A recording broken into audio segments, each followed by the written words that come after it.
Sejam todos muito bem-vindos a esse papo que será com a Aline Cantarelli para falarmos hoje sobre a temática da psicologia dos hábitos. Acredito muito que isso traga muitas dúvidas para vocês e ela, como especialista, vai nos dirimir todas essas dúvidas, essas questões. Pode se apresentar, Aline, por favor. Vicky, muito obrigada. É um prazer estar aqui contigo. Na verdade, psicologia dos hábitos é base do meu trabalho há muito tempo e é um tema que instiga muito as pessoas, porque se a gente for parar para pensar, Vicky, da hora que a gente acorda até a hora que a gente vai dormir, a nossa vida é um conjunto de hábitos.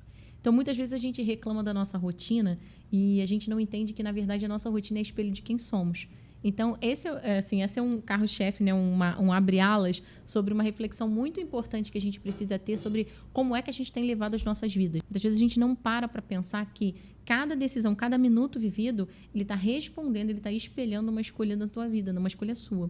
E aí, falando um pouquinho sobre mim, eu não cheguei nessa jornada de como especialista, eu sou especialista em relacionamentos, eu tenho especializações tanto nacionais quanto internacionais em orientação familiar, psicologia familiar, comunicação, finanças e estrutura de vida a dois, voltada muito com ênfase em relacionamento com análise comportamental. Eu tenho uma base do TCC, que é a terapia cognitivo-comportamental. Então, o meu trabalho é um trabalho muito plural, muito multidisciplinar e há muito tempo eu tenho me debruçado, eu tenho 15 anos atuando diretamente nessa área, apesar de antes ter tido uma carreira corporativa também. Há muito tempo eu venho me debruçado sobre a psicologia dos hábitos, que vem sendo estudada especialmente nos Estados Unidos com bastante afinco. Inclusive, ela é muitas vezes patrocinada. Os estudos de psicologia dos hábitos, eles são patrocinados pelas grandes marcas, pelas grandes empresas. Por quê? Porque querendo entender como a humanidade se comporta para haver a proposição de novos, de implementação de novos produtos e serviços, eles investem nesses estudos. Então, grandes universidades como MIT, Harvard e tantos outros que vocês com certeza conhecem, como referencial, se debruçam há muitos anos sobre a temática e publicam estudos, publicam livros mesmo, bibliografia responsiva ao tema. E eu tenho me debruçado sobre essa temática, assim como também tenho estudado ao longo dos anos ciências da felicidade, que é um outro tema muito caro para mim. Então, quando eu gosto de falar desses temas, eu gosto de misturar a coisa toda e, junto com isso, encontrar e entregar para as pessoas que me procuram um olhar muito diferenciado sobre o mundo. E, principalmente, um jeito muito simples de resolver a vida, olhando para tudo que a gente conservou como humanidade que vale a pena ser mantido e para tudo que a gente pode implementar na nossa vida com o uso da tecnologia a nosso favor. O que a gente percebe, eu tenho certeza que muitos de vocês devem perceber, é que a tecnologia muitas vezes tem sido para a gente hoje o nosso algoz. Ela veio para nos servir, mas muitas vezes ela tem sido uma grande sabotadora. A gente não conseguiu ainda adequar muitas vezes o estilo de vida que a gente quer levar ao uso da tecnologia e muitas vezes a gente se dispersa, a gente tem dificuldade de produtividade, a gente tem dificuldade de conexão e relacionamentos profundos, nós temos dificuldade de saber a hora de parar e manter uma rotina de sono adequada, a gente não entende o tamanho do impacto do excesso da luz azul nos nossos olhos, enfim, tem tantas coisas que a gente pode conversar, mas eu vou usar muito desse temário também para falar um pouquinho de maternidade. Por quê? Era isso que eu queria te perguntar, realmente, se já há um gancho para falar sobre a questão da maternidade, com essa rotina que hoje a gente está imerso a muita informação, e como equilibrar todas essas bandejas? Eu queria falar um pouquinho sobre a maternidade, porque 2 dilemas muito concretos existem na vida da mulher do século XXI. Um deles é a questão da maternidade e o outro é o trabalho, a vida do trabalho, como operar o trabalho e conciliar as outras áreas da sua vida. Então, quando eu falo de psicologia dos hábitos, ele só vai se fazer interessante para uma mulher ou para qualquer pessoa que queira assistir sobre o tema, se ele tiver uma aplicabilidade concreta. Então, eu vou querer dar um pouco de exemplo sobre maternidade e paternidade e depois um pouco também sobre gestão de trabalho, para a gente entender que, no fundo, tudo isso está conectado. Não, na verdade, não há possibilidade da gente pensar a nossa vida de uma maneira desassociada. Uma pessoa íntegra, como a gente gosta de dizer, no fundo, a palavra íntegra quer dizer inteira. Uma pessoa inteira, ela só é inteira quando ela consegue reunir diversos aspectos da vida dela, diversas áreas da vida dela, e essas áreas elas conseguem conversar entre si.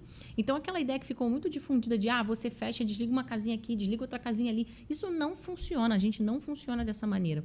O segredo está em manter a nossa unidade em cada um dos lugares e a hora de desligar a chavinha não é deixar tudo para o lado de fora, é saber o que pode entrar, o que pode trazer, como trazer e a hora de parar ou a hora de continuar. Isso é que faz grande diferença, Esse foco que você coloca dentro de cada momento que está o seu dia.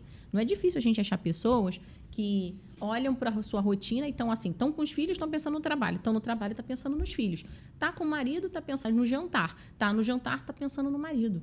Então, o que isso prova? Prova que a pessoa tem uma dificuldade de exercer sua presença, porque na cabeça dela a hierarquia das coisas e a organização das prioridades não está clara. Então, naturalmente, os hábitos dela estão desalinhados com o objetivo que ela tem de vida. E a consequência de tudo isso é um sentimento contínuo de infelicidade, onde parece, Vicky, que a pessoa não está vivendo a vida que ela tem que estar vivendo. Sabe quando você fala assim, nossa, parece que eu estou vivendo a vida de outra pessoa? Isso se dá exatamente no momento em que os seus hábitos, a sua vida, ela não corresponde com seus anseios e com seus objetivos. Fantástico. E ainda nesse gancho da maternidade, para tentarmos entender ainda mais sobre esse impacto do poder dos hábitos, como então não deixar com que o papel da mãe engula o papel da mulher? Porque é uma coisa só, mas são duas versões. É como se as pessoas, às vezes, eu percebo, né, dentro do cenário enquanto consultora, nos meus atendimentos, que há essa confusão e essa distorção de imagem mesmo no sentido da mulher, quando se torna mãe, quem sou eu? E com todas essas informações, né, toda essa questão, né, dessa rotina que se instala ali dentro daquela nova realidade, como dar conta, né, e ao mesmo tempo não se perder? Tem uma ideia muito boa que, na verdade, assim, existem alguns marcos na vida da mulher. O primeiro deles é a entrada no mercado de trabalho. Então, o primeiro movimento é como essa mulher vai ocupar o tempo dela e se sentir representativo bastante dentro do cenário de mercado de trabalho. Então, existem dois panoramas. O primeiro deles as gerações mais novas, elas já não precisam se provar tanto no sentido de a mulher ter seu espaço ou ter essa representatividade tão assim reconhecida, né? Agora, por exemplo, a minha geração, os contemporâneos da minha geração, as mulheres ainda passavam por uma série de questionamentos sobre sua competência, sobre a percepção e aqui viriam as mulheres no mercado de trabalho, né? Eu digo especialmente em postos de mais liderança, de maior visibilidade. Hoje isso parece bastante mais comum, né, mais estruturado, mas ainda assim existe um aspecto para além do trabalho que é extremamente significativo para as mulheres, né, que está associado sim à possibilidade de tanto manter uma relação duradoura estável, né, ter tempo para se dedicar à sua própria casa, aos seus cuidados pessoais e tudo mais. A gente tem uma dinâmica de cuidados pessoais que é diferente dos homens. E, além disso, tem uma outra questão que eu gosto bastante, que é a ideia, daí sim, da liberdade para ser mãe. Né? Por muito tempo, uma geração inteira ouviu que era ou filhos ou trabalho, que não seria possível conciliar, não existiam políticas de proteção, não existia uma lógica, né? Uma mulher precisava ser praticamente um homem para poder trabalhar no mercado de trabalho e ser, vamos dizer assim, obter sucesso, porque não havia uma certa flexibilização, não existia um olhar voltado para o materno. Já agora, né, já avançando agora, especialmente na entrada do século XX para o século XXI, a gente tem ouvido essa pauta recorrentemente da importância da maternidade, da equiparação disso tudo, e eu não sou a mulher que defende nem que a mulher tenha que ficar em casa, nem que a mulher tenha que sair de casa. Eu acredito que, de fato, o lugar da mulher é onde ela quiser. Então, assim, a mulher tem que ter liberdade de ser o que ela é. E o que a gente tem visto, inclusive, em discursos, às vezes, progressistas, é uma ideia de que a mulher tem que trabalhar, que ela não pode. E eu não concordo com isso. Eu acho que exclui a outra opção. A gente tem que dar, no fundo, a liberdade de escolha para que ela escolha o que de fato ela quer fazer. E eu acho que, inclusive, esse é o modo de relacionamento bacana de viver. Por exemplo, o meu pai e a minha mãe. A minha mãe, apesar de formada em economia, a minha mãe faz uma pausa de 12 anos na carreira dela para se dedicar à maternidade conosco. Meu pai deu a liberdade, sempre teve troca, sempre deu a liberdade dela fazer o que ela desejasse fazer. Eu, por exemplo, nunca parei de trabalhar. Eu trabalho desde que me casei. Eu trabalhava antes de me casar, trabalho desde que me casei. Nunca pausei, apesar de ter 3 filhos. E o meu marido sempre me deu essa liberdade. Eu sempre tive liberdade de, se eu quiser parar de trabalhar, eu paro. Só que a constatação aos meios, né, as possibilidades que estão diante de uma mulher que tem uma rotina onde ela consegue se sentir realizada é o que compõe a escolha. Por exemplo, no tempo da minha mãe, a escolha dela foi muito baseada na ausência de tecnologia que permitisse, né, porque existe a dificuldade do deslocamento. Então, entre a nossa residência e o trabalho dela, existia um deslocamento que roubava muito tempo útil do tempo que ela teria.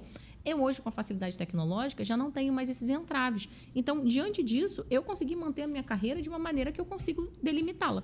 Só que, em contraponto a isso, se eu não tivesse um estilo de vida bem azeitado, a gente sabe que, por exemplo, hoje, as mulheres se submetem ao trabalho depois do trabalho inúmeras vezes. E não estou falando de trabalho depois do trabalho para um empregador só. Existe uma série de demandas que as pessoas vão assumindo, até porque a tecnologia não deixa você dormir. A ideia de você trabalhar em casa ou você trabalhar com uma dinâmica tecnológica acaba você colocando, de repente, você para trabalhar o tempo inteiro. E aí é que vem o dosador. Então, em um tempo, a gente não tinha alternativa. Então, a gente, de alguma forma, tinha que escolher um modelo e bancá-lo. E agora, em outro tempo, a gente tem um modelo muito mais flexível, mas que também, sem querer, ele entra por todo o nosso dia a dia e muitas vezes se disfarça de atividade complementar, de compensação de tempo. E, no final das contas, se você fosse quantificar, você perceberia que, no fundo, você tem investido ou despendido muito mais tempo do que você deveria em atividades que deveriam ter sido pausadas, porque agora você deveria estar assumindo um outro papel. O meu marido tem uma expressão muito interessante, que era assim, um dia eu estava trabalhando e aí ele virou para mim e falou assim, o que você está fazendo? Aí eu falei, tá fazendo tal coisa. Aí ele falou assim, avisa para essa pessoa que você está roubando o meu tempo com ele. E era a mais absoluta verdade. Na hora eu lembro que eu fiquei meio engraçada, assim, achei meio graça, meio raiva, né? Assim, não sabia bem que emoção sentir naquele momento. Mas foi muito engraçado, porque no fundo ele tem razão. Eu estava roubando o tempo dele, atendendo ou fazendo aquela atividade naquele momento inoportuno. E é por isso que eu te digo, ao longo dos anos, né, baseado nessas pesquisas de universidades tão renomadas, eu venho me dedicando a reconstruir a minha rotina e a rotina dos meus pacientes de uma maneira em que eu saiba exatamente o que eu preciso estar fazendo na hora que eu estou fazendo. E, óbvio, tem dias em que a gente vai flexibilizar, tem dias que não vão ser dias perfeitos, né? Como a gente diz, tudo o que eu planejei, eu consegui executar. Mas se eu tenho na minha cabeça o que eu estou atendendo as minhas prioridades principais, e eu tenho, obviamente, uma constância na busca por aquela excelência de organização, de administração, de buscar alternativas melhores, de implementar ferramentas que me auxiliem, desde a mais simples e mais antiga delas, que é a agenda, até técnicas mais sofisticadas de gestão do tempo, né? A gente tem várias publicações hoje que ajudam nesse sentido. Eu consigo transformar meu tempo e eu consigo multiplicar o meu senso de realização dentro dos papéis que eu exerço, quer seja de mulher, de empresária, de esposa, de mãe, de filha, de amiga. Enfim, nós temos múltiplos papéis, né? E eles só vão conseguir ser atendidos se de fato existir na nossa vida espaço para que esses papéis sejam atendidos. Então, é preciso... Eu brinco assim, se não está na agenda, não existe. Se você não colocou na sua rotina, se não coloca na agenda, a gente vai vendo, a gente vai ver. Não, de repente a gente sai final de semana. Não vai acontecer. Não vai acontecer, porque se não está na agenda, não existe. Então, é preciso uma decisão radical consigo mesmo e, de repente, dentro do casamento, de dizer, por exemplo, que tem que existir o tempo do casal. Muitas vezes a gente fala assim, não, o nosso tempo faz o seguinte, quando as crianças dormirem, e aí quando as crianças dormirem não tem um horário. Se quando as crianças dormirem não tem um horário, não vai existir esse tempo a dois. Porque quando chegar esse tempo a dois, que seja 10, 11, meia-noite, porque tem casais que têm muita dificuldade com a rotina de sono dos filhos, os dois estão um bagaço. E estando um bagaço, você não tem energia vital nenhuma para entregar. E não tendo energia nenhuma vital para entregar, a relação que vai se dar ali, eu não estou nem falando de contato sexual, afetivo, não. A própria interação, um bate-papo, ele vai ficar horrível. Por quê? Porque eu já estou num nível que eu já não devia nem estar mais conversando, eu devia estar dormindo para repor as energias. Então, é natural que, se o casal não colocar isso como prioridade, ele não vai encontrar um equilíbrio e ele vai se afastando e vai se estranhando mesmo. Perde a intimidade por falta de gestão de rotina. Então, o pessoal gosta de brincar, né? Parem de falar mal da rotina. Aí eu falo, eu adoro a rotina. Na verdade, eu não sei o que seria da minha vida se eu não tivesse uma rotina tão bem alinhada. Como é que é a sua rotina real? Fora das câmeras, fora do Instagram, o que você traria pra gente, assim, como um ensinamento prático que você aplica na sua vida real? Eu vou te contar que isso é a construção de uma vida, né? Então, são muitos aprendizados. Eu sempre fui uma pessoa que eu tive de extrema dificuldade em estabelecer prioridades na minha vida. Eu costumo brincar, eu digo uma frase ao meu marido assim, eu falo, você é a melhor parte de mim. E aí ele acha isso fofo, né? E é muito bonitinho mesmo. Mas realmente é lindo. Mas, no fundo, a lógica é a seguinte, ele sempre teve muita facilidade com isso, né? Ele tem uma cabeça analítica muito boa. Eu tenho um lado humano muito forte. Então, para mim, todo mundo era muito importante, as coisas eram muito relevantes. E aí, certo ponto, eu fui para São Paulo, tinha vindo uma menina de Harvard que tinha feito um curso e falava sobre gestão de tempo e eu fui fazer esse curso. E lá eu fui apresentada uma ferramenta que dizia sobre urgências, emergências e dizia sobre tarefas que demandavam de você, né? E coisas que eu gostaria de realizar. Quando eu montei esse planner, né, na verdade é um planner no qual você vai pondo ali os post-its e você vai mapeando para onde você vai. Eu consegui perceber que estava lotado de papel na parte em que tinham as coisas que as pessoas pediam para que eu fizesse. E estava muito vazio na parte das coisas que eu gostaria de fazer e que eu estava encaminhada, sabe? Nas urgências de emergência, não estava direcionado para nada. Por quê? Porque eu trabalhava sempre nesse mood das pessoas demandando e eu apagando incêndio, das pessoas demandando e eu apagando incêndio. E aí o meu marido, quando eu voltei para contar para ele sobre essa coisa, ele virou para mim e falou assim, mas isso é um problema que eu te sinalizo faz tempo. Por quê? Porque eu sempre digo a você, quem está na sua agenda, quem está te chamando, é a pessoa que está com a prioridade dela na fita. não necessariamente a prioridade dela é a tua prioridade. Você precisa entender em que ordem que ela vai entrar na sua vida. E nós, mulheres, temos uma grande dificuldade nesse sentido, porque esse nosso lado humano, afetivo, acaba afastando a gente, muitas vezes, de um equilíbrio. E aí, diante desse cenário, dessa perspectiva, desse amadurecimento de percepção, a importância do uso da agenda, da importância do desenho da agenda, né? Do meu dia a dia ser responsivo exatamente ao que eu quero viver, a primeira coisa que eu tive que treinar foi gestão de prioridade. Então, a primeira coisa que, se você quer, né, eu aconselho veementemente, né, depois de anos de estudo, se você quer mudar o jeito como você leva a sua rotina, a sua vida, é você estabelecer quais são as prioridades grandes da sua vida. E eu não estou falando de prioridade no sentido de, a gente agora precisa fazer uma mudança de casa, a gente precisa detetizar, eu preciso ir fazer minhas unhas. Não, eu estou falando de questões importantes, como o teu lado espiritual, como o teu trabalho, como as tuas relações familiares, como o quanto você consegue estar inserida e, como cidadã, né, ter um lado social. Então, tudo isso é muito importante. Eu, por exemplo, eu sou uma pessoa que eu gosto muito de estar envolvida com filantropia. Sempre estive. Desde menina, é um hábito que eu trouxe da minha mãe. A minha mãe sempre foi uma pessoa muito generosa, muito filântropa, e eu gosto muito disso. Então, eu sempre estou envolvida em projetos sociais. Sempre estive, né, na minha jornada. Seja eles de fundo educativo, seja eles, de fato, assistencialistas mesmo, para arrecadação de coisas. É muito o que eu gosto de fazer. Se eu não estiver em algum nível comprometida com isso, para além das coisas que eu conquisto, para mim é algo que me deixa apreensiva. Eu me sinto pior por isso. Eu me sinto uma pessoa deficiente nisso, sabe? Uhum. Assim como quando eu não tenho tempo de me nutrir, né, ou de me cuidar, seja espiritualmente, ou seja com autocuidado mesmo, de ter a prática de ir ao salão. Eu, por exemplo, vou ao salão uma vez por semana. Eu não sei fazer absolutamente nada em mim. Eu não sei fazer minhas unhas, eu não sei fazer meu cabelo. Aliás, eu não sei não. Eu não faço bem. Uhum. Eu sei fazer porque minha mãe me ensinou tudo. A minha mãe é aquela. A minha mãe é terrível. A minha mãe, ela sabe fazer a depilação, ela sabe fazer as próprias unhas, o cabelo, e ela sabe mexer em elétrica, ela entende de economia, ela é uma enciclopédia viva. Então, assim, ela me criou muito empreendedora. Eu digo, ela fala assim, e ela não é nada empreendedora, minha mãe é super introspectiva, mas ela é extremamente executora.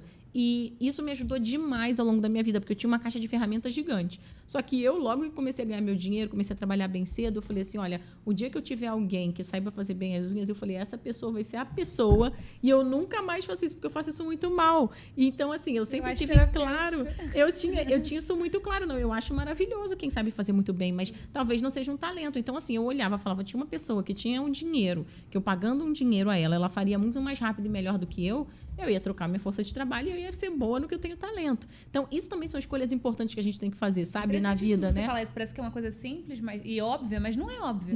Não é. Na verdade, a gente está no tempo em que a gente precisa trazer essas obviedades como insights criativos também, porque às vezes a gente está tão cheio de informação que a gente não decanta a informação para que ela vire conhecimento. Uma coisa é a gente ter esse pool de... Você abre o Google, você pode perguntar o que você quiser, que vão ver notícias, vão ver informações ali, links de estudos e tal. Mas se você não souber apreender aquilo e transformar aquilo em algo concreto, você não fez o exercício do conhecimento. Uma informação pode ter um arrodo. Conhecimento é um outro nível. Então, entre saber que existem pessoas que podem operar isso aqui e saber que comprar o tempo de outras pessoas com valor de hora menor do que o valor de hora que é a minha hora, que fazem melhor do que eu faço para que eu possa investir aquela hora em uma outra atividade, isso é maravilhoso. Uhum. Eu lembro que teve uma época da minha vida em que eu era executiva de negócios e eu viajava bastante. E aí muitas das minhas amigas iam dirigindo o carro. Eu nunca fui dirigindo. Eu ia no carro estudando, trabalhando, fazendo outras coisas. E eu tive um desempenho muito superior.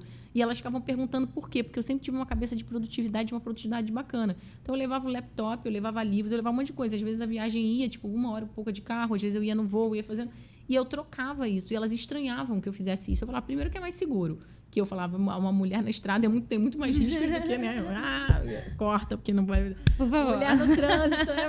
Não era trânsito, era estrada mesmo. Uhum. A mulher na estrada. E depois eu tinha uma outra perspectiva, que era essa. Eu otimizava o tempo.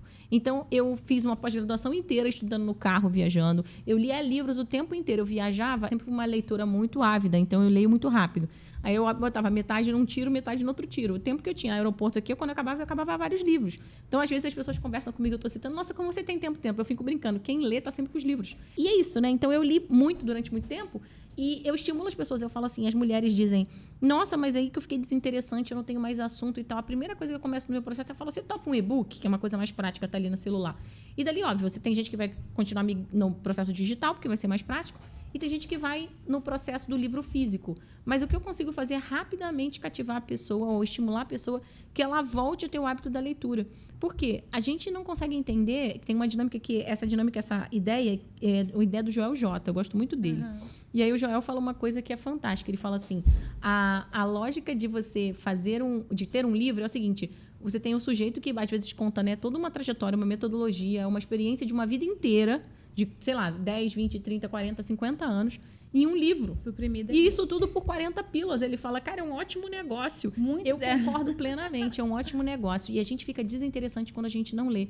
Então, leitura é um hábito. Leitura é um hábito. E o mais legal é que se você lê de verdade, você não esquece o que você lê. E aí, o conhecimento acumulado, ele vai se juntando, ele vai se juntando. Você sempre vai ter assunto se você ler pelo menos 10, 15 minutos por dia. Sempre. Você nunca vai deixar de ter assunto com seu marido. Você nunca vai deixar de ter assunto com uma melhor amiga. Você nunca vai deixar de se sentir de alguma forma mais inteligente, porque fica mesmo, porque você está lendo. Então, leitura também é um outro hábito que sempre veio. Veio também muito... A minha mãe se dedicou muito à minha educação, né? Então, o hábito da leitura é um hábito que vem para mim desde a infância. E um hábito que eu corroboro e ensino. E aí eu falo, do minha cabeceira tem 3, 4 livrinhos, né? Tem os livrinhos de cabeceira lá sobre os quais eu tô lendo. Eu sempre os mantenho ali, porque se eles estão ali, o momento que eu tenho, eu te leio. O momento de deitar, eu tô lendo. Então, mesmo que eu não consiga honrar, de repente, o meu tempo exato de leitura diário, eu sempre me dedico a fazer aquilo, porque para mim é um valor. A questão da construção de um aprofundamento, né? Tanto de um linguajar mais rebuscado, de um pensamento mais profundo. Aí tem mulheres que virem para mim, nossa, mas eu vou fazer isso e meu marido está o dia inteiro no TikTok vendo putaria no telefone. Falo, querida, deixa eu te falar uma coisa, é a mulher que dá o tom da casa. Se você descer o seu nível para acompanhá-lo, a coisa vai de mal a pior. Agora, se você subir o seu nível e você apresentar esse sujeito cabeça oca que está alimentando... os cabeça oca, pensa bem, eles não são só... A pessoa pensa cabeça ocas inoperantes. Não, eu atendo grandes empresários, fazendeiros, artistas. Aquele uma fuga deles, né? Mediante a... Exatamente. Eles acostumaram com uma dopamina suja. Inclusive, há um livro bem interessante que se chama Nação Dopamina, que é muitíssimo interessante e que fala dos meios modernos de encontrar prazer e relaxamento. Então, muitas vezes, eles acabaram acostumando com prazer, com a dopamina suja, com uma dopamina ruim. Se você passar a alimentá-lo com outro tipo de energia, com outro tipo de engajamento, com outras aspirações, você quebra. Por quê? Porque tudo ali dentro da rede social ou tudo ali dentro daquela plasticidade eletrônica é meio que parecido. O que você pode proporcionar fisicamente, né, presencialmente ao lado dele é único, é inédito. Então, é óbvio que o ao vivo nunca pode perder para a tela. Ah, mas está perdendo. Está perdendo porque o jeito como você está introduzindo a coisa está sendo agressivo, está sendo competitivo. Não precisa ser assim. Você só precisa ser interessante, só precisa ser sexy. E aí, sendo sexy, por exemplo, eu falo essas coisas todas, o que eu tive que fazer? Eu tive que fazer um certo trabalho para te trazer até esse pensamento aqui, certo? Então, eu compaginei uma série de leituras chatas, de repente, que eu tive que fazer, ou que não são chatas, tá? Mas uma série de páginas que eu tive que mastigar para conseguir trazer conceitos interessantes e fazer essa comparação. Como tirar o marido do TikTok e tal. Eu até brinco, tá? Eu falo, eu tiro o marido do TikTok, do futebol, do videogame, do que ele estiver usando. Agora eu peço uma coisa, você vai dar conta se eu botar ele frente a frente com você? Você vai estar disposta, vai estar disponível, vai estar entregue, vai estar afim? Se você não tiver, deixa o sujeito lá brincando. Então, a ideia é a seguinte, a gente está naturalmente incomodado com o processo, a gente precisa ser agente de mudança. A gente precisa encarar como próprio isso. E isso faz parte da minha rotina. Eu sempre, as coisas que me incomodam, os lugares novos onde eu quero chegar, eu me desafio a. Então, se eu estou sentindo necessidade de crescer em determinada área da minha vida, aquilo vai fazer parte do meu rol de leitura. Então, eu diria que coisas diferenciadas que, né, por nosso tempo que eu tenho, que é o hábito da leitura, eu tenho despertador para dormir, nem sempre eu consigo honrá-lo, mas eu faço. Nossa, o despertador para dormir é muito mais exigente do que o despertador para acordar. Eu concordo. E eu vou dar 2 ideias muito boas, tá? O despertador para dormir é honrar o dia que você teve. Igual a criança precisa, e a gente se propôs a falar um pouco aqui também sobre a conexão de todos os hábitos com a questão da maternidade, que vai ensinando a criança ali também para os próximos passos. Todos os hábitos que a gente carrega, né? Por exemplo, quando você termina o seu dia e você vai dormir na hora que o despertador toca, né? Eu tenho despertador para dormir. Então, o que eu faço? Eu honro aquele dia que eu tive. Por quê? Porque eu preciso fazer uma pausa para tudo aquilo que eu aprendi parar. Muitas vezes, a questão da euforia, da falta de paz ou de uma falta de reflexão ao fim do dia pesa e não entrega pra gente o que poderia do nosso dia. Porque a gente não vai dormir quando a gente está cansado, a gente vai dormir quando a gente está exausto. Dormir por exaustão atrapalha o nosso processo neurológico durante o sono e faz com que a gente se torne menos inteligente, menos humorado.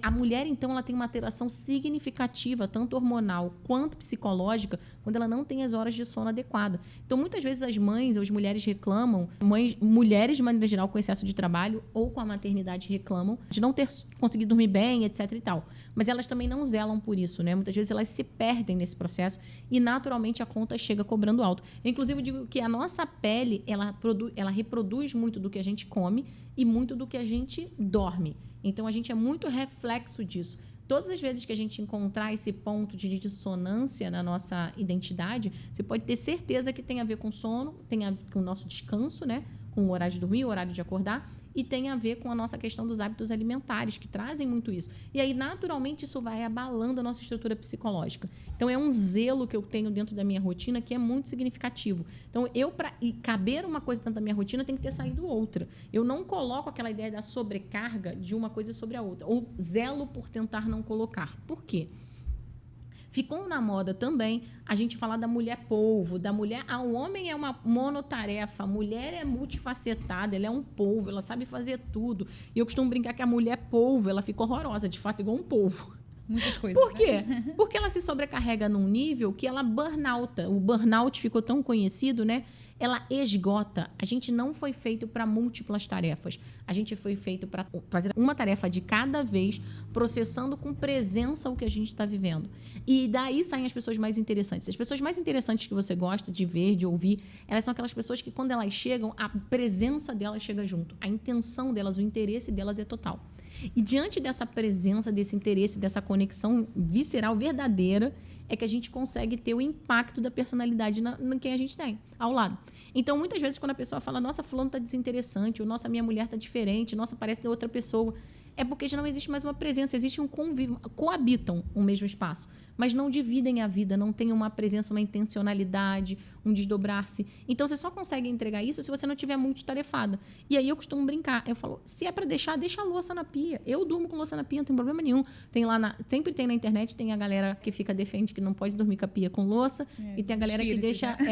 eu deixo a pia com louça sim, às vezes tem um jantarzinho do casal, vai dormir. Meus filhos, inclusive, adoram descobrir no dia seguinte que teve jantarzinho do casal, porque tem lá 2 taças de vinho, os pratos lá para lavar, tudo lá. Por quê? Porque se eu for lavar, ou eu vou me desconcentrar do clima que eu criei lá no quarto. E aí, quando eu voltar para o quarto cansada com a louça lavada, de repente, ou meu marido já dormiu, ou a gente já está totalmente num outro clima. Então, eu ponho tudo na bandeja, ponho de lado, antes de apagar a luz definitiva, né, de realmente dormir, aí eu jogo essa bandeja lá na cozinha e depois amanhã a gente vê o que acontece. E assim a gente vive muito bem. Então, obviamente, quer dizer que eu deixo que a minha casa seja uma zona? Não, ao contrário. O ambiente é muito importante. De verdade, né? Por exemplo, eu tenho um hábito, prática de hábito, na maternidade com os meus filhos, sempre tive, né? Minha casa não é um showroom, mas a minha casa é extremamente ordenada. Por quê? Eu só penso na organização. Se o ambiente estiver desorganizado, meus pensamentos se embaralham. Eu tenho extrema dificuldade de pensar e de produzir em ambiente bagunçado. Então, o que acontece? Meus filhos podem brincar à vontade, desde que, no final, eles arrumem tudo. Então, eu trabalho com cestos organizadores pela casa, as coisas têm lugar, os armários, os jogos têm um armário para colocar com prateleiras menores, para organizar na pegada das mãos deles. Tudo muito prático, muito funcional, para que eles possam estar sempre arrumando o ambiente. Ah, Aline, mas isso demora um tempão, porque quando é pequeno, eu falo, não, desde bebê. Eu tinha uma música que eu até canto, guarda, guarda, guarda, guarda tudinho. Quem guarda tudo, encontra tudo arrumadinho. A gente cantava essa música desde bebezinho. Isso é uma coisa maravilhosa.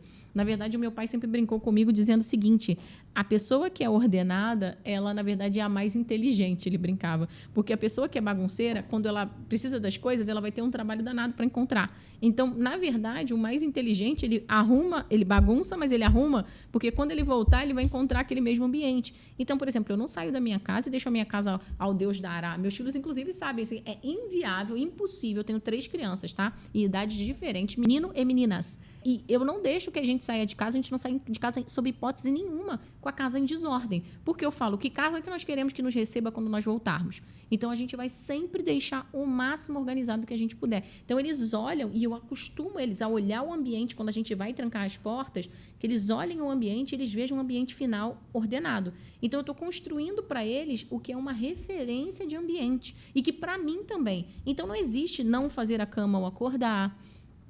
Não fazer a cama ao acordar é como quem tem dificuldade para o despertador. Quando você tem dificuldade de lidar com o seu despertador ao acordar, é porque você não está valorizando a sua vida e não está vivendo a vida como você gostaria de estar vivendo. Porque uma pessoa que gosta de viver, que entendeu o valor da sua vida e que está louco para tocar os projetos que ela tem pela frente, quando o despertador toca dentro dela, bate essa energia. Aline, não. Isso é diferente, cada um é de um jeito. Não é. Se você não está tendo isso tudo, você pode ter um problema de ajuste do seu ciclo ciclocardiano, ou seja, o jeito que o seu corpo está funcionando. Eu sou uma pessoa noturna, nenhum ser humano é noturno. O ser humano é diurno. A gente trabalha à noite porque a gente tem tecnologia para trabalhar à noite. Você imagina, há séculos atrás não existia luz elétrica. Quando escurecia tudo, era perigoso. Tinha bicho na rua, tinha vala, tinha tudo perigoso. Nada contribuía para aquilo. Absolutamente. Então, a gente acabou se acostumando e a gente criou na nossa cabeça essa lógica de que a gente é noturno, mas não existe noturno para o ser humano. À noite, a gente dorme. De dia, bem cedinho, ao raiar do dia, a gente deveria acordar. Se a gente pratica isso, eu digo a vocês que eu era a pessoa que me julgava noturna. Eu dizia, não, noturna, essa é minha praia, eu jogo bem noturna. Não, eu tô ciclocardiano todo virado, porque eu entrei no mercado, eu trabalhei muito no início da minha carreira como executiva, consultora, mercado financeiro, então eu tinha uma dinâmica em que as pessoas tinham um fluxo fora do Brasil e aí naturalmente usava essa coisa da noite e tal, eu fui me habituando. Depois que eu comecei a estudar, que eu fiz transição de carreira, que eu comecei a estudar psicologia, eu falei, uau, é bem diferente do que está sendo proposto. E ali eu escolhi para minha vida, eu fiz uma ruptura. Como esse café que eu estou tomando aqui sem açúcar, eu tomei porque eu atendia pessoas bem-sucedidas e eu reparava que todas as pessoas bem-sucedidas bebiam café sem açúcar. E aí eu olhei para isso, eu tinha 20 anos, eu lembro direitinho. Eu falei, cara, todos os meus clientes que são bem-sucedidos, e eles eram grandes empresários, né, pessoas renomadas na área deles. Toda essa galera toda, eu falei, tô perdendo alguma coisa que eu não tô sabendo aqui. E eu falei, eu vou começar a fazer também esse troço para ver como funciona. E aí foi a melhor escolha que eu fiz. Eu já não tomava chá com açúcar, já não tomava suco com açúcar, mas eu tomava o café porque eu fui habituada a isso. E aí é uma escolha pequena, significativa, mas que me fez decidir não por uma questão, né, não tinha uma questão de gosto ali, tinha uma questão de lógica. Eu queria descobrir o que aquelas pessoas tinham. É a mesma lógica. Se uma pessoa que tem tesão de viver, que estão entregues, elas olham para a própria vida e ao despertar, o teu caminho natural, tua inclinação natural tem que ser apertar o despertador e levantar. Se isso não está acontecendo, ou você está com algum problema fisiológico que precisa ser visto, ou você pode estar com algum problema de psicológico, e aí, por último, que é o que eu quero construir aqui também, você pode ter um problema de mentalidade. Você não está olhando para a sua vida e vivendo como você deveria estar vivendo. E por isso, há um desânimo no despertar. Então, é preciso fazer uma pausa, é preciso fazer uma organização da própria vida, olhar as escolhas que está fazendo, o como está conduzindo o seu dia a dia, o horário que você está indo dormir, os pensamentos que estão norteando a sua hora de dormir. Porque uma coisa interessante é a seguinte: o último pensamento que você guarda do seu dia, no momento em que você vai acabar seus últimos pensamentos, eles vão ser trabalhados dentro do seu cérebro. Isso não é neurociência. Eles vão ficar sendo trabalhados dentro da sua cabeça. Então, muitas vezes, quem aqui não fez na hora de programar o despertador para o dia seguinte, aquele cálculo que o telefone faz, sobre quantas horas você vai ter de descanso? E algumas vezes, em dias mais difíceis, você pode ter ido dormir fora do seu horário. E aí, de repente, seus últimos pensamentos são: nossa, aquele próximo dia vai ser terrível, vou acordar quebrado, etc. e tal. Se você traz esse registro neurológico para você, o seu cérebro vai trabalhar nisso a noite inteira. E você vai acordar realmente de ressaca, cansada, quebrada. Agora, se você trabalha na sua mentalidade a ideia de que, olha, poxa, hoje foi um bom dia, eu rendi bastante, foi um dia bem desafiador, que eu tenho uma boa noite de sono e que amanhã, apesar de eu estar dormindo agora com essa diferença de tempo, eu tenha um dia maravilhoso e eu acorde cheio de energia. Dorme com esses últimos pensamentos claros. Se você tem outras práticas, associa isso. E eu garanto a você que você vai ter um dia, um despertar diferente. Por quê? Do mesmo modo que o nosso cérebro trabalha o lado negativo, ele trabalha o lado positivo. A escolha é sua. É você que decide. Então, se você tem uma questão de mentalidade em relação ao seu dia, à sua vida, ao sentido que você leva as coisas, você funciona de uma forma. Se você não tem esse sentido, você vai funcionar de outra forma. E isso é muito significativo. E é isso que tem dispersado as pessoas. Por quê? Esses sabotadores, eles são escondidos. A gente pensa que não vai fazer diferença nenhuma, muitas vezes, inclusive, por desconhecimento, por ignorância. E aí, naturalmente, quando a gente vai aplicando e vivendo de uma forma diferente, a gente fala, uau, não é que fazia diferença mesmo? Experimenta fazer esse exercício que eu estou falando. Experimenta dormir e projetar como vai ser o seu despertar e verifica se isso não vai se impor no seu dia. E você fala, uau, impressionante. Bem que ela contou e falou, isso não é, vamos dizer assim, uma suposição minha. Né? Não. Isso são anos de estudo. E eu garanto a você que você vai notar que, por meio dessa mudança neurológica, você vai começar a programar a sua mentalidade, o seu cérebro, para funcionar conforme você quer viver. E, naturalmente, você vai ter os dias bons e os dias ruins. Porque a ideia de que a rotina é engessada é uma ideia de que ainda não entendeu que, na verdade, o que importa não é como o dia vai rolar. É se você honrou suas prioridades. O problema é que a nossa geração ela tem dificuldade, como eu bem disse, de estipular as prioridades. Porque existe uma série de impulsos, o tempo inteiro. Tá todo mundo tentando roubar a sua atenção para te vender algo, para te cativar, para estabelecer uma relação com você, para trazer algum tipo de conexão contigo. Se você não estabelecer para que tipo de mensagens você está aberto e para que tipo de mensagem você está fechado, o que vai acontecer é que você vai estar aberto para tudo. E aberto para tudo, você começa o seu dia, desde o primeiro momento, sendo sobrecarregado por turbilhão de prioridades alheias. Entenda bem, quando você acorda de manhã e você a primeira coisa que faz após eu acordar é meter a cara no WhatsApp, o que vai acontecer é que você vai estar sobrecarregando a sua máquina e você não vai estar respeitando as prioridades da sua vida. Mas isso é fato. As primeiras horas do seu dia condicionam o modo como você vai se comportar o resto do dia.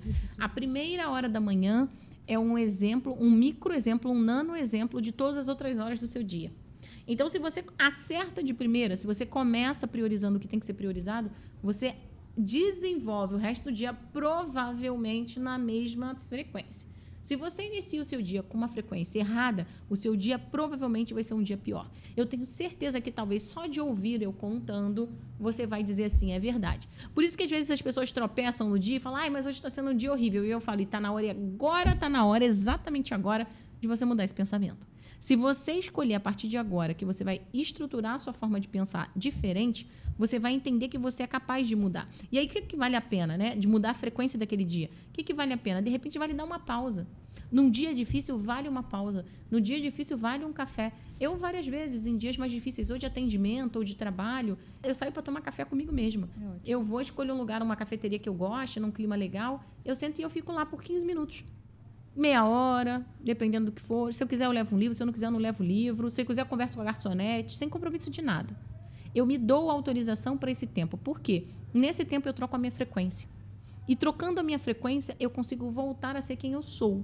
Porque a gente tem que entender que quando a gente está com sentimentos afetados de forma negativa, os nossos afetos estão negativos. Desordenados, perfeito. A gente faz o quê? Normalmente, a gente se torna alguém que a gente não gostaria de estar sendo. E aí, aquele não é você sob pressão, é você sob estresse, é você sob irritação. E aí vem uma dinâmica muito própria da psicologia dos hábitos. Todos nós somos movidos por recompensa. Isso não é uma questão de escolha, não é uma questão de religião, é uma questão de estruturação de funcionamento da máquina humana. Nós funcionamos na base da recompensa. A gente sempre vive um momento presente onde há uma descarga, uma baixa de energia, e a gente precisa de uma descarga rotineira para conseguir reequilibrar nossas energias e chegar num lugar novo. Então, todas as vezes que a gente adota uma rotina, seja ela uma rotina virtuosa, seja ela uma rotina viciosa, no final das contas, o que a gente está querendo é descarregar aquela emoção negativa, descarregar aquele processo e chegar num outro lugar.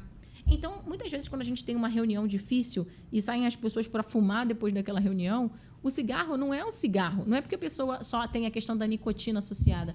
É que o cigarro, ele entra ali naquele momento como o momento da descarga emocional para dar vazão àquele nível de estresse que houve naquela reunião. Assim como a mãe que virou à noite, está cansada, etc. e tal, e acorda no dia seguinte cansada, se ela não tem uma disciplina, se ela não tem uma estrutura mental, uma dieta de repente organizada, aquele brigadeiro que ela come em excesso não é sobre comer brigadeiro. É sobre descarregar aquela tensão e aquele cansaço naquele momento para encontrar recompensa de alívio, de conforto, né? de acolhimento. Então, essa mãe, por exemplo, se ela tem uma dieta mais bem pensada, inteligente, ela pode, de repente, colocar ali um papo com uma amiga, ela pode colocar ali uma atividade física, ela pode colocar ali outra atividade que vai entregar para ela esse conforto afetivo, que vai entregar para ela... Uma caminhada ao ar livre, né? Claro, tantas outras coisas, um chá com uma amiga, tanta coisa legal que dá para fazer, ou mesmo, né, ocupar, ver um filme, uma série, um podcast legal, tanta coisa bacana que é possível ser feita, que dá para fazer, que só vai ser possível fazer se você entender que existe essa estrutura. Senão você acaba dizendo, não, meu problema é que eu tenho um fraco com doce. Tá, você tem um fraco com doce, tem, às vezes, de repente, uma questão glicêmica associada aí, mas com certeza não é esse o sabotador central. O sabotador central, para você vencer isso, inclusive, buscar ajuda para tratar, né, buscar um médico, alguém especialista para te ajudar, tem que começar na percepção própria de que aquilo não é normal. Se a gente normalizar os nossos vícios, nossos hábitos repetitivos que têm impacto negativo, isso é vício. Hábito repetitivo que tem impacto negativo. São os nossos vícios. Se a gente normalizar e romantizá-los, a gente nunca vai combatê-los, porque a gente não está nem olhando de frente para eles. Então, não adianta dizer que se eu tenho um fraco por doce, que eu acostumei com o meu cigarrinho aos 14, por isso que é difícil de largar, que eu me habituei a, sei lá, a não fazer atividade física, porque... E aí você vai achando justificativas em cima de justificativas, e você vai sendo, na verdade, refém dessas coisas. Os vícios, eles tornam a gente refém do que deveria ser, e não o que a gente de verdade é. Então, é mais ou menos isso que acontece, Vicky, quando as pessoas acabam se acomodando nos hábitos que elas construíram, sem fazer uma reflexão crítica de quem elas precisariam ser, percebe? Então, e isso, acreditem, faz uma falta e uma diferença tremenda na vida que vocês estão levando. Então, eu queria, assim, meio que devolver para você, né, um pouquinho dessa coisa da minha rotina. A dinâmica toda que eu construí na minha vida, ela está pautada nisso, nessa briga que eu tenho para que os meus hábitos sejam sempre hábitos que vão trazendo ali virtudes. Eu tentei trazer alguns deles, né? Mas anotei já aqui mentalmente. Você falou do dormir, do ter horário para dormir, você falou também sobre se não tiver ali a questão de ter tempo mesmo para lavar uma louça, que seja, ela vai ficar para depois, porque não é uma prioridade para aquele momento, de deixar de estar com o seu marido para lavar uma louça não faz sentido. Quantas pessoas, né, vivem nesse modo tipo assim, tem que resolver, e acabam que esquecem de olhar porque é mais importante, né? Me lembra até muito Marta, né? Marta. Você tem muito ali aos pequenos afazeres quando você perde a maior parte, né? E ali também você pontuou sobre isso.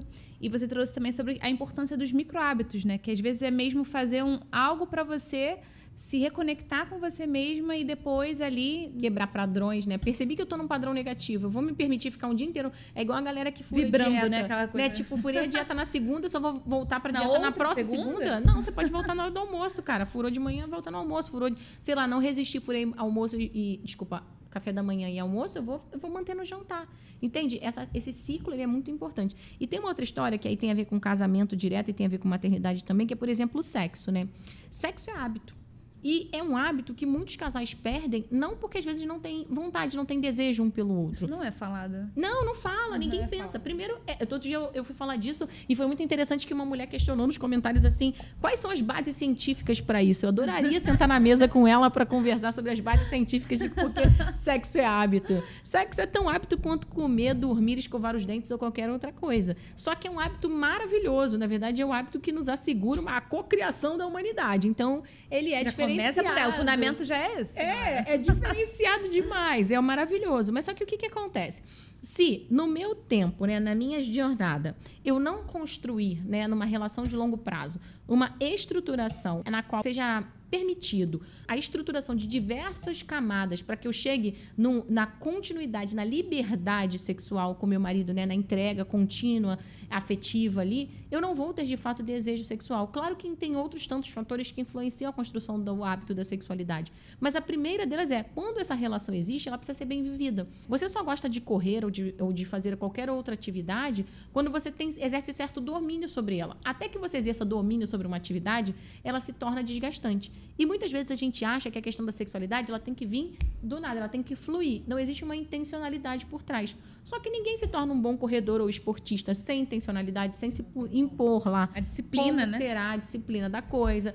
Ninguém se torna um bom artista sem treinar muitas vezes determinadas partituras e notas. Então, certos hábitos, né, especialmente e também em relação à sexualidade, eles só vão se, vamos dizer assim, criar raízes e naturalizar se você, de fato, se imprimir o compromisso, não é a obrigação. Apesar de poder ser imputada a obrigação numa relação sexual marido e mulher, ou seja, eu te dei a exclusividade da minha fidelidade, vice-versa, então a gente tem aqui um pacto de que a gente vai ter que ter uma frequência, porque se a gente abrir mão dessa frequência, então eu estou aqui condenado a um celibato forçado, o que não é o desejo de ninguém, eu imagino, né, que se casa. Então, dentro dessa dinâmica, é bem legal a gente refletir o seguinte, se eu tenho esse pacto e eu tenho esse dever, apesar de ter uma obrigação, que não é uma obrigação, é um compromisso, vamos pensar assim, se eu não me impuser certas perspectivas necessárias para fundamentar isso de um jeito gostoso, de um jeito leve, de um jeito fluido, isso não vai acontecer. Inclusive, eu gosto de brincar, que para mim é assim, olha, o casal que eu quero saber assim, você quer saber se o casamento está em crise ou está com dificuldades? Eu gosto de brincar dizendo assim, olha, se debaixo dos lençóis se encostar, precisar de explicação, tá ruim. Procura ajuda. Se debaixo do lençol você não precisar explicar nada, encostou, pegou no tranco e foi, tá tudo bem. Então, muitos casos, tem gente que eu fala isso e fala, ufa, graças a Deus, lá não, a casa ainda tá suave. Beleza. Tá travando? Tem que explicar. Não, eu esbarrei em você, mas eu não queria. Aí o outro já vira, não, mas hoje eu acho que eu tô com dor de cabeça, não dá. Quando já começa isso, ou já começa, o que é isso? Já é mais do que tarde para pedir ajuda. Por quê? Porque vocês já perderam o hábito de fazer sexo juntos. Isso já está definido. Não é uma coisa assim, será que nós não estamos numa fase? Não, vocês estão em crise. E vocês precisam de ajuda o mais rápido possível. Por quê? Porque o sexo não é a coisa mais importante do casamento, mas ele é um termômetro. Dentro da ideia da rotina de casal, da vida de casal, o que se espera é que você faça sexo só com a pessoa que você está casada. Você não tem outra alternativa. Diferente de um amigo, diferente de um amor de filho, diferente até de pais, que você tem pai e mãe. É diferente. O sexo não. O sexo é uma coisa exclusiva para aquela pessoa com a qual você se comprometeu por uma vida inteira. Então, se não está rolando isso com ela, está rolando só amizade. Se está rolando amizade, se a relação está bacana, no sentido de respeito e tal. Só que isso não é casamento. Então, é preciso entender que, fora de uma questão de saúde, fora de alguma questão que realmente, né, seja uma justificativa plena, né, um puerpério, enfim, uma justificativa plena para a ausência do sexo, o ideal é que um casal mantenha uma rotina sexual. E uma frequência sexual não é fazer sexo uma vez por mês. Não é fazer sexo uma vez por mês. Então, assim, 2 adultos saudáveis e uma idade média, não é para eles terem sexo uma vez por mês. Falou que é importante agendar. Você falou assim, bota na agenda. Algum vídeo seu viralizou. Já viralizou e só tem problema. Na verdade, é o vídeo viralizando com coisa que é polêmica. Porque o que acontece? Às vezes eu digo assim, ó, agendar sexo não pode ser uma alternativa para você que é casado, sim. Aí as pessoas tomam aquele susto. Eu falo, calma, não é você agendar o sexo, é agendar tempo de qualidade para construir relação de qualidade, para dar desejo de transar com quem você escolheu para viver a vida inteira. Então, não é que você vai colocar lá na agenda quarta love, que é uma expressão que eu adoro de um casal que eu atendi. Quarta love. Óbvio que na quarta love talvez não role sexo naquele dia necessariamente. Mas se aquele casal se obrigar a beber junto, dar risada junto, fazer carinho, massagem, às vezes tomar um banho junto, e mesmo que não role sexo ali, eles estão garantindo o momento propício, eles estão garantindo a energia para que se daqui um pouco, na sexta, se foi a quarta foi love, na sexta, no domingo, na segunda, de repente, tem todo um caminho construído para que eles tenham conexão, para que eles tenham desejo de estar juntos. Isso é óbvio. Então, às vezes, botar na agenda sim, se obrigar sim, faz toda a diferença. Porque a gente faz isso com tarefa de filho, a gente faz isso com o pediatra do filho, a gente faz isso com o que a gente quer, com a reunião da escola do filho, que é obrigação. Mas se falar que a gente tem que fazer uma reunião ou marcar de agenda o encontro com o marido, nós estamos quebrando a nossa espontaneidade. Eu falo, desculpa, vocês não sabem o que é viver. Eu passei uma vida inteira fazendo conciliação de agenda com meu marido e a gente vive uma relação super bacana. E eu tenho absoluta certeza porque a gente se obrigou. A gente paga e investe tempo e dinheiro real na gente. Porque se você não fizer isso, você está acabando. O outro caminho, assim, não tem meio termo. Ou você está investindo, empurrando todas as fichas e jogando 100% esse jogo, ou esse jogo está criando uma falência da relação. Porque não existe nada que sobreviva que não seja alimentado. Tudo que existe de vivo precisa ser alimentado. Se você não tiver essa máxima na sua cabeça, pode ser a plantinha que você cultiva lá no seu escritório, na sua sala, na sua varanda, ou pode ser o seu casamento. Se você não cultiva, se você não alimenta, não constrói, não edifica. Pensa em alguém que não tem uma boa carreira. Essa pessoa provavelmente é aquela pessoa que trabalha mal, que rema de tudo, que não tem ordenação pessoal, que não prioriza desenvolvimento pessoal. Ela naturalmente ela não vai ter uma boa carreira. Então é a mesma coisa em todos os âmbitos da vida, e especialmente no âmbito do casamento, que são duas pessoas para fazer um projeto em comum funcionar. Incrível. Então, assim, para trazer, né, já estamos aqui se direcionando ao final, o que você diria como hábitos simples para o casal, assim, se reconectar? O que você acredita que... não só acredita, né, mas você vê que funciona realmente através dos seus atendimentos, como que há hábitos que realmente vão e são capazes de influenciar nessa reconexão de uma vida a dois. Tem alguns vários, né? Mas eu gosto muito da ideia dos 15 minutos milagrosos, que eu chamo. Eu costumo dizer que são 15 minutos diários necessários, fundamentais, em que toda a atenção, 100%, não pode ter TV, não pode ter criança, não pode ter sogra, não pode ter ninguém. 15 minutos diários de plena conexão, de papo, de interação. Se nesses 15 minutos vão se beijar, se nesses 15 minutos vão só fazer cafuné no cabelo, se nesses 15 minutos eles vão falar o tempo inteiro, o que você vai fazer nesses 15 minutos é vocês que decidem. Agora, se você tiver 15 minutos milagrosos todos os dias, de domingo a domingo, no seu casamento, eu garanto que você imuniza ele para crises graves. Não estou dizendo para outros tipos de crise, mas para crises graves eu garanto. Por quê? Porque 15 minutos religiosamente cumpridos, eles asseguram que vocês não se tornem dois estranhos dentro de casa. Então, é o primeiro grande hábito que eu sugiro aos casais que mantenham. 15 minutos conscientes, cronometrados, como é que funciona a dinâmica dos 15 minutos? Na verdade, assim, hoje eu, por exemplo, eu não marco mais de cronômetro, porque o que acontece? Eu já tenho um hábito natural com meu marido. Então, eu não preciso vigiar. Um casal que está zerado, que não tem hábito de fazer isso, né? Nunca fez ou está desconectado pra caramba, eu aconselho veementemente que marque de relógio. Porque no primeiro momento vai causar até um certo estranhamento. Vai falar assim, Fala, não, vou honrar aqui nossos 15 minutos. Tipo, pô, bota o despertador. Eu tenho certeza que quando vocês começarem a conversar e ficar bom, vocês vão tirar o despertador, não precisa mais. O desejo genuíno já voltou, percebe? A conexão já voltou. Só que, num primeiro momento, vale a pena marcar de relógio para você romper. Isso você faz com qualquer hábito. Qualquer hábito que você se force, como a leitura, por exemplo, que eu citei ao longo do nosso papo. Perfeito. Eu não leio. Cara, bota 15 minutos de cronômetro e fala, vou ficar só por 15 minutos. Todo mundo tem 15 minutos. E se desconecta de tudo. Todo mundo tem 15 minutos. Funciona. Total. Todo mundo tem 15 minutos. Aí você vai gostar tanto do livro que vai bater os 15 minutos e você falar, puxa, nem queria parar. Mas aí que vem a disciplina, porque aí provavelmente você já está roubando tempo de outra coisa. Então, esses 15 minutos. Quando está falando de relação homem-mulher, é óbvio que se quiser dos 15 virar meia hora, uma hora, um sexo gostoso, tá tudo bem.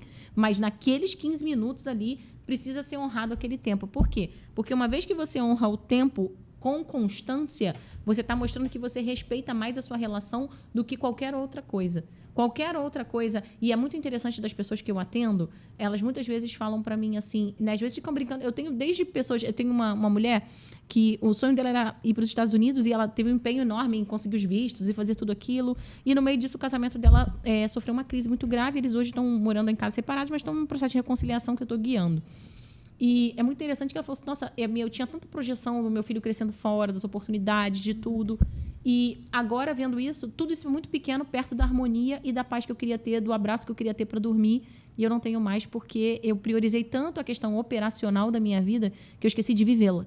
Eu estava tão preocupada com a operação que eu esqueci de estar presente, que eu esqueci de guardar esse tempo pra gente, que eu esqueci de botar a gente no princípio, que eu brigava por tudo, que tudo me incomodava e eu levava aquilo à máxima potência, que eu achava que era mais importante o meu tempo do que o tempo da gente. E tantas outras escolhas que eu fui fazendo que hoje tudo o que eu queria é ter a chance de ter a minha família de volta, de ter o meu casamento, principalmente, né? De volta. E foi assim que a gente se conectou. Então, de repente, pode ser você também que aí tá, não pode não ser a mesma conjuntura, mas você ficou tão focado em algum tipo de operação, em alguma camada da sua vida, que essa prioridade e essa hierarquia, ela foi movida. É muito comum que a mulher, quando ela é mãe, por exemplo, ela inverta a ordem de prioridade do que importa. Ela acaba sendo... É porque, óbvio, um bebê ele é gestado dentro de você, então toda a sua vida muda, o seu corpo muda, você enjoa, você se dedica, você tem que fazer um monte de outras coisas novas. Depois disso, você vai parir e você vai amamentar. Toda essa dinâmica inicial, ela é muito exigente para a mulher em diversos aspectos. Na psicologia, hormonalmente falando, na estrutura das rotinas, das prioridades, tudo isso. E é muito encantador também. A criança, apesar de todo o trabalho que gera, ela tem um encantamento muito grande. Então, o coração da mulher fica muito devotado àquilo. Só que, para ela, também é direito dela, e isso é uma coisa muito interessante, que a gente só fala sobre os homens reclamando das mulheres que os abandonaram em troco da maternidade.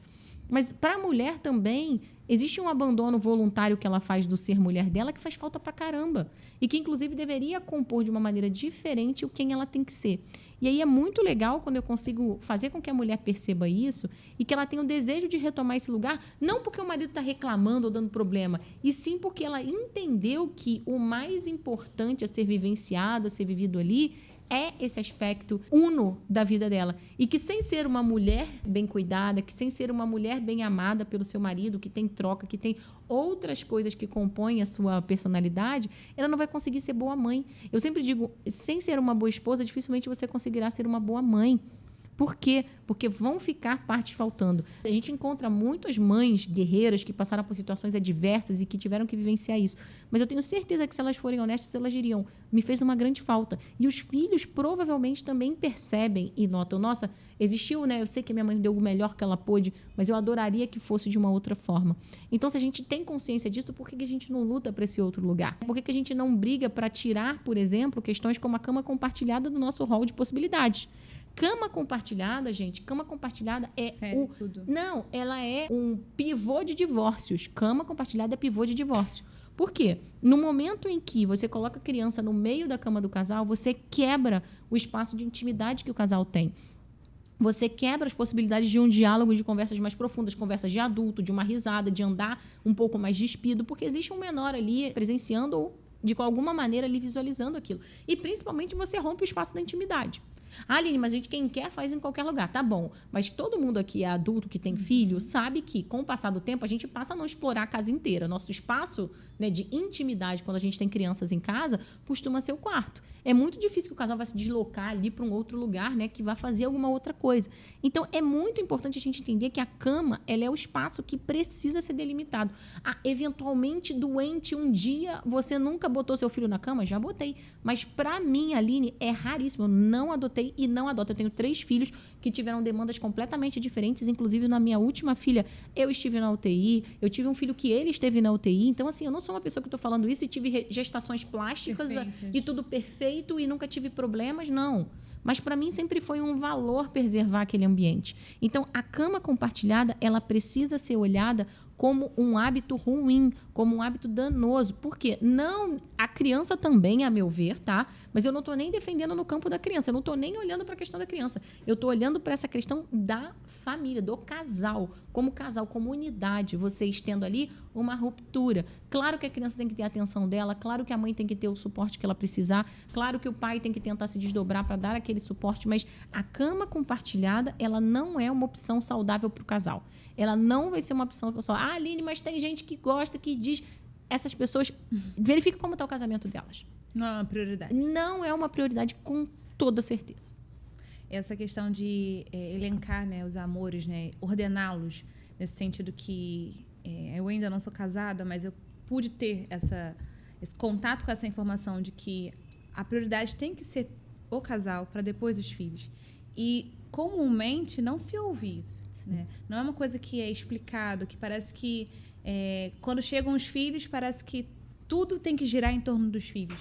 E ali o casal se desconecta e ali não há poder do hábito, né, que vá realmente, se a pessoa não tem esse nível de consciência, vá reaproximá-los. Então, tudo que você está dizendo faz total sentido. Tem uma dinâmica que é muito interessante, Vicky, de entender. Tanto tem uma estruturação histórica, quanto tem uma estruturação social, que eu vou explicar para você. A primeira ideia é a seguinte. No momento em que a gente começou a estruturar a dinâmica do divórcio, da dissolubilidade do casamento, né, instituir isso como lei e adotar isso como política social, o que aconteceu? As pessoas passaram a considerar que não poderiam confiar numa estrutura onde elas não sabiam se a coisa se daria para sempre. Afinal de contas, se existe a possibilidade de se abrir um pacto, se romper aquilo ali, aquilo vai ser rompido em algum momento. Então, a primeira dinâmica é essa, né? A gente tem uma ruptura com a lógica, com o advento do divórcio, da certeza de que aquilo ali seria duradouro bastante para manter a gente ali. Então, com isso, a humanidade foi caminhando para uma outra lógica, que é a seguinte: o amor incondicional, ele não existe entre homem e mulher, na percepção das pessoas. A incondicionalidade, ela existe só no amor mãe e filho e pai e filho. É ali que está a incondicionalidade da coisa. E aí isso veio prejudicando significativamente a percepção das pessoas. Por quê?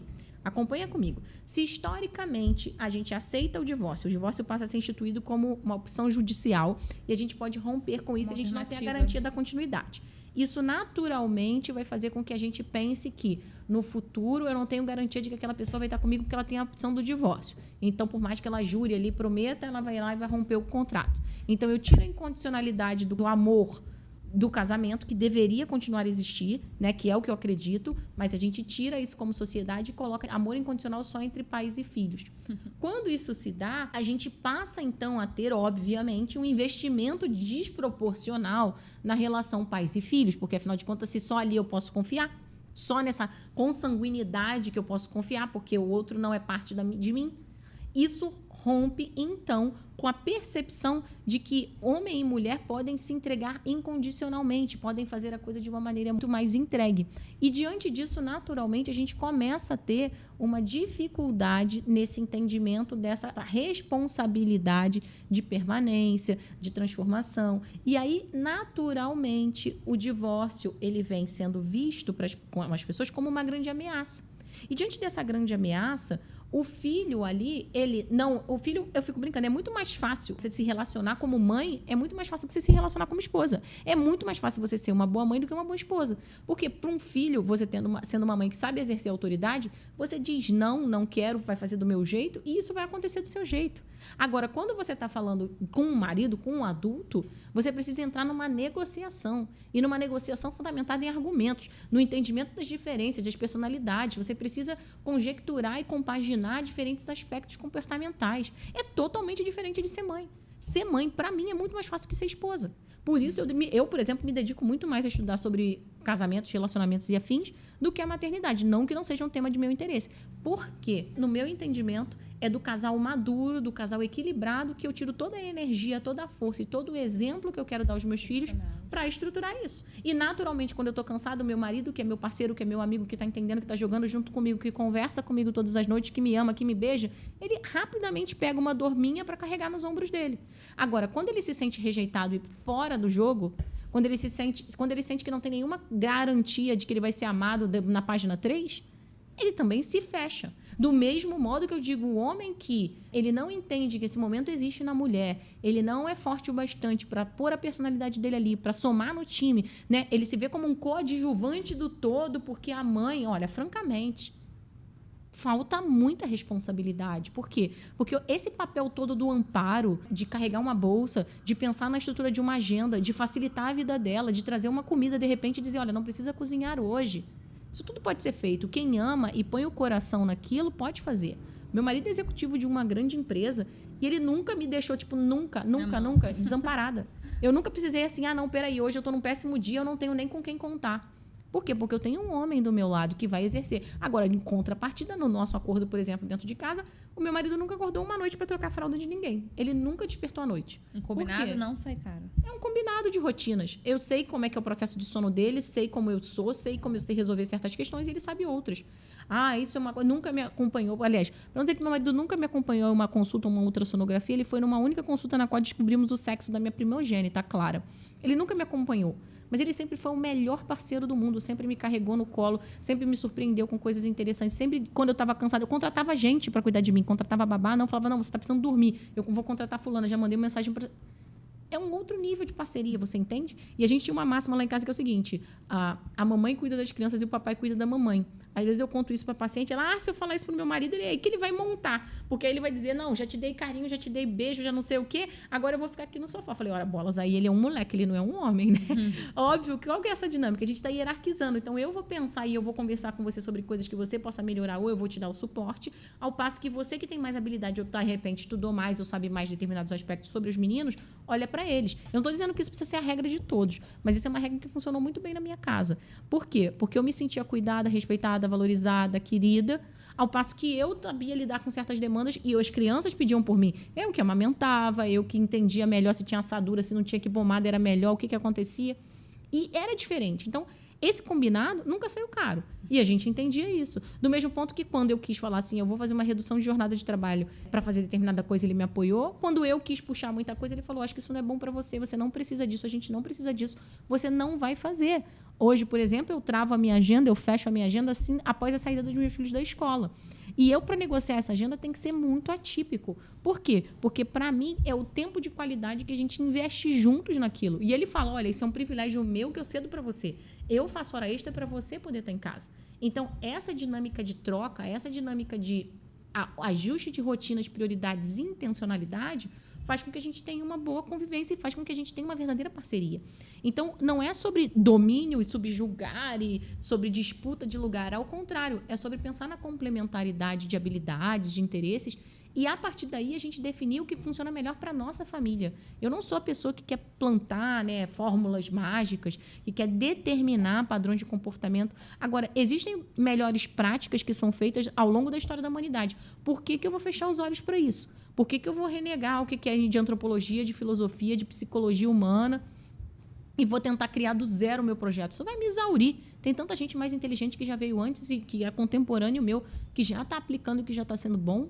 O que eu faço? Eu sou uma boa de uma estudiosa, eu sou uma menina muito disciplinada, fico brincando, eu não tenho talento, eu tenho disciplina. Me debruço sobre o que eu posso estudar, faço bons combinados com meu marido e, naturalmente, a gente colhe os frutos disso até hoje. Excelente, Aline. Eu acho que conseguimos abordar essa temática, né, sobre o poder dos hábitos, né, como até mesmo a influência deles, né, dentro de um relacionamento, dentro da criação de um filho.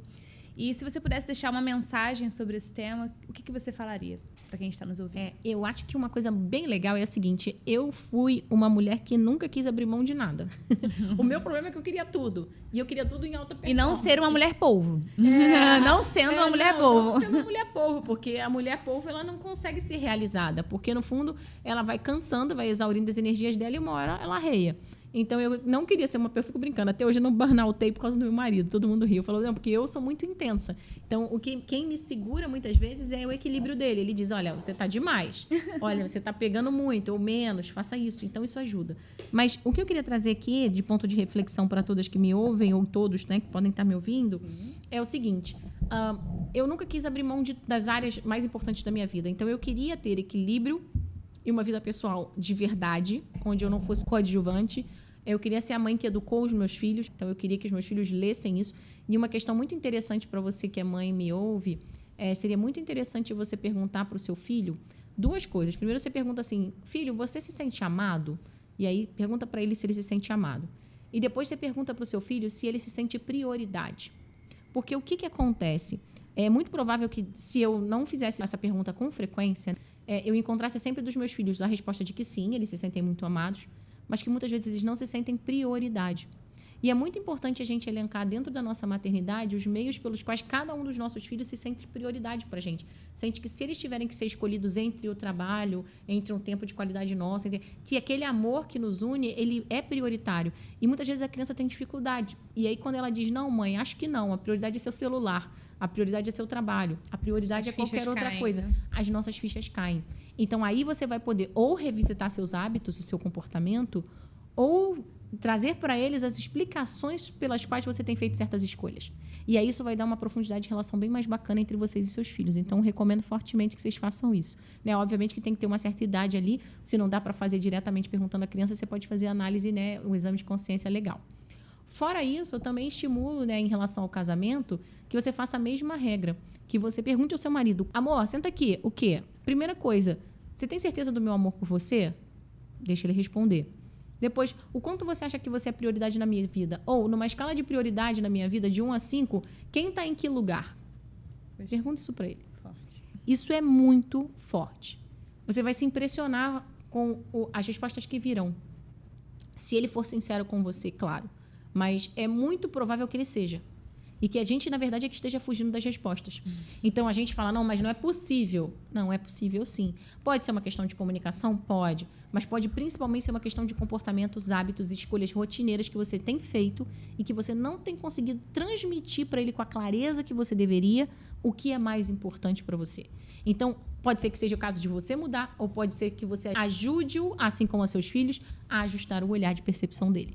E aí, se ele for um cara minimamente está disponível para essa relação, o ideal seria que ele também perguntasse a você: e você, como é que você acha que eu funciono?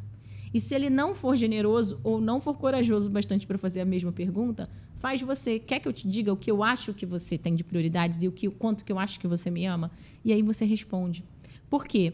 Quando você começa pelo alinhamento das prioridades, que foi o que eu mais tentei trocar aqui, né, ao longo do nosso papo sobre estruturação de distribuição de tempo e hierarquização de prioridades, é o segredo para você transbordar quem você é, você vai conseguir chegar no coração de quem você ama. Quando você não chega no coração de quem você ama, é porque, muito provavelmente, as escolhas elas estão desfocadas, percebe? Desequilibrado. Você não está percebendo, mas as escolhas não estão compatíveis com um resultado que você está buscando. E é por isso que a sensação de frustração, de infelicidade, de ausência de recompensa boa, a necessidade cada vez maior de você ter uma dopamina suja, uma dopamina rápida ali, que faça você ficar na adrenalina, seja você homem, seja você mulher. Se o que eu falei aqui, conversei aqui com você, fez sentido, tenha coragem de perguntar para quem você ama qual é a hierarquia de prioridades e o que ele entende ou o que ele gostaria de viver ao seu lado. E aí você vai, com certeza, encontrar as respostas que você precisa para guiar a sua vida sendo quem você sonha ser, tanto para você quanto para as pessoas que você ama. Fantástico, Aline. Muito obrigada com a sua contribuição. Acho que cada um dá para realmente refletir em cada tópico que você soube brilhantemente abordar e que a gente consiga realmente entender que, ao trazer, né, clareza nesse assunto, né, dos hábitos, como eles podem influenciar na nossa percepção, no nosso comportamento, pode trazer resultados muito significativos e expressivos para a nossa vida enquanto seres humanos. Muito obrigada, Aline. Obrigada, Vicky. Foi um prazer.